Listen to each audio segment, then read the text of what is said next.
एक छोटे से गांव में बलराम अपनी पत्नी सुनीता और दो छोटे बच्चों के साथ रहता था। बलराम मेहनत मजदूरी करके अपना गुजारा करता था। उसे मजदूरी बहुत कम मिलती थी और महंगाई बहुत ज्यादा थी, इसलिए उसके घर पर दिन में एक ही बार खाना बनता था। वो कभी कभी रूखी रोटी खाकर ही अपना गुजारा करता था। एक बार जाड़ों के दिनों में बलराम की पत्नी बोली, जाड़े आ गए हैं, कई साल से हम और बच्चे एक ही कंबल ओढ़कर जाड़ों के दिन काट देते हैं और अब तो वो कंबल भी फटकर तार तार हो गया है। इस बार तुम नया कंबल ले आओ। अब उस पुराने फटे कंबल में ठंड नहीं रुकती है। बच्चों को ठंड से कांपते हुए देखकर रोना आता है।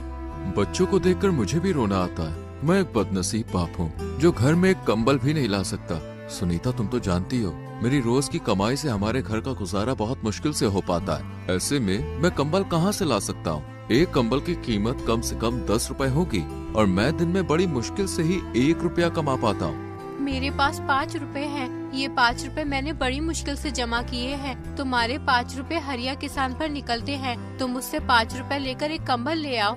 बलराम हरिया के घर अपने 5 रुपए लेने पहुंच जाता है। हरिया अपने घर के बाहर दरवाजे पर बैठा हुआ होता है। बलराम को अपने घर आता देखकर हरिया उससे कहता है, अरे बलराम भाई, आज मेरे घर कैसे आना हुआ? सब खैरियत तो है ना?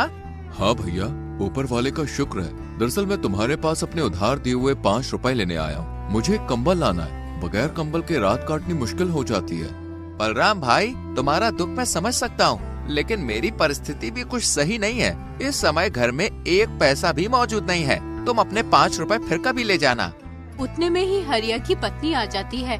तुम बलराम भाई के पैसे क्यों नहीं देते हो? ऐसे जाड़े भरी रात बगैर कंबल के कैसे काटते होंगे? बलराम भाई, मेरे पास ये 3 रुपए हैं, तुम इन्हें ले लो। बचे हुए 2 रुपए हम तुम्हें बाद में दे देंगे। बलराम 8 रुपए लेकर बनिया की दुकान पर कंबल लेने जाता है। बनिया बलराम को बहुत सारे कंबल दिखाता है, लेकिन कोई भी कंबल 10 रुपए से कम नहीं होता। सेठ जी, मेरे पास केवल 8 रुपए हैं। आप मुझे कोई सस्ता सा कंबल दिखा दो। अरे भाई, 10 रुपए से नीचे कोई कंबल नहीं है।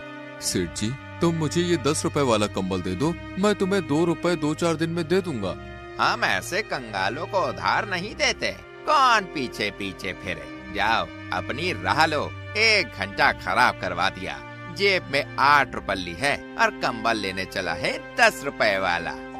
बेचारा बलराम सेठ की बात सुनकर निराश होकर घर की ओर निकल जाता है। रास्ते में वो सोचने लगता है, कितनी हैरानी की बात है। मैं सारे दिन काम करता हूँ, उस पर भी घर में कोई आराम का साधन नहीं है। गर्मियों में गर्मी से परेशान रहते हैं और जाड़े में ठंड से परेशान रहते हैं और ना ही कभी पेट भर खाना मिल पाता है। ऐसी जिंदगी जीने से क्या फायदा जब मैं अपने बच्चों को